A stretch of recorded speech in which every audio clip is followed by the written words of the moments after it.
Hello friends, welcome back to couples kitchen. আমার আজকের রেসিপিটা খুব সাধারণ একটা সবজি দিয়ে, আলু। সেই আলু এসছে কিন্তু পেরু থেকে। আলু কিন্তু ভারতীয় নয়, কিন্তু ভারতীয়রা আলুকে একটা আলাদাই রেসপেক্ট দিয়েছে। সেই আলু দিয়েই আজকের আমার রেসিপি পটাটো ওয়েজেস।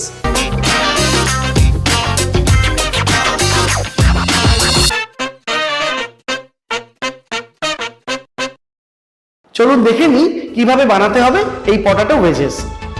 ওয়েজেস বানানোর জন্য আমি 4টে মিডিয়াম সাইজ আলু নিয়েছি। আলুগুলো প্রথমে আমি ছাড়িয়ে নেব।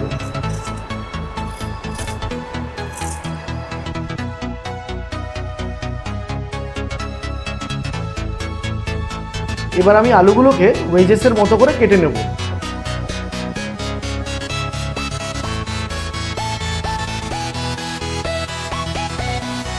ওয়েজেসের আলু এরকম মোটা মোটা করে কাটতে হবে।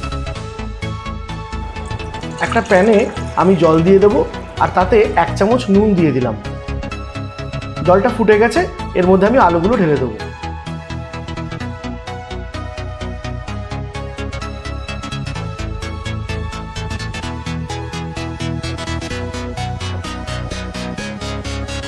একটা ছুরি দিয়ে চেক করতে হবে আলুগুলো সেদ্ধ হয়েছে কিনা। যদি একটু শক্ত শক্ত লাগে তাহলে বুঝতে হবে হাফ বয়েল হয়ে গেছে। এবার তুলে নিতে হবে। গরম জল থেকে তুলেই ঠান্ডা জলে দিয়ে দিচ্ছি, যাতে এই আলুগুলোর কুকিং প্রসেসটা থেমে যায়। এটার কোটিংটা তৈরি করে নেব।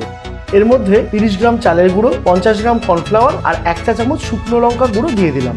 আর ফ্লেভারের জন্য আমি এর মধ্যে দিচ্ছি 1 টেবিল স্পুন চিলি সস।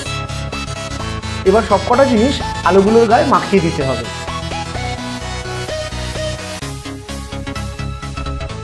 ব্যাটারটা পাতলা করার জন্য আমি সামান্য জল ব্যবহার করছি। ভালো করে কোটিং করে নিয়েছি। এবার এগুলোকে ভেজে নেব। ভাজার জন্য আমি কড়াইতে পরিমাণ মতো সাদা তেল দিয়ে দিচ্ছি।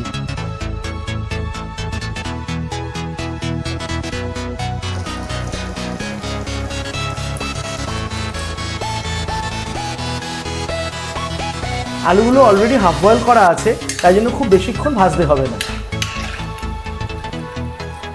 আলুগুলোর গায়ে সুন্দর গোল্ডেন কালার ধরেছে। এবার আমি এগুলো তুলে নেব।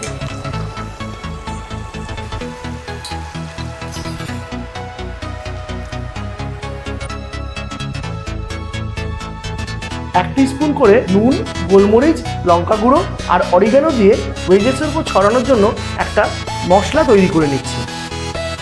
এটা আমি ওয়েজেসের উপর ছড়িয়ে দিচ্ছি। আমার পটাটো ওয়েজেস একদম তৈরি।